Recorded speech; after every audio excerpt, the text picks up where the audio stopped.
We're diving into a big question today about one of history's most legendary machines. So, what's the most powerful tank ever? Well, there's one name that always comes up. And that's the German Tiger II.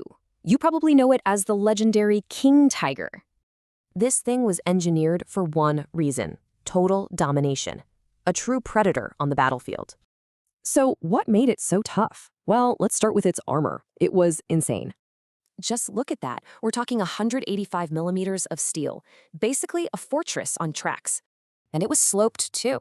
That meant most Allied shells would just bounce right off. But a fortress needs a weapon, right? And the King Tiger's gun was terrifying. It was packing the legendary 88 millimeter cannon, one of the most feared guns of the war. And get this, it could knock out enemy tanks from almost 3 kilometers away, just way out of their range.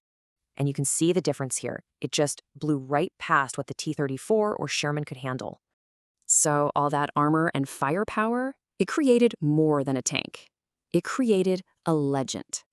Yeah, its reputation alone was a weapon. Just seeing one could make entire units panic and fall back. So sounds pretty invincible, right?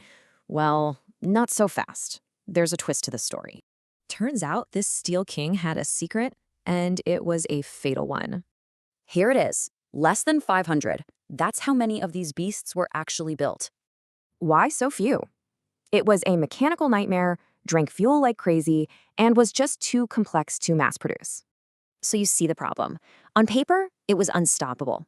In reality, it was its own worst enemy. It really makes you wonder, right? What good is the most powerful weapon if you can't get it to the fight?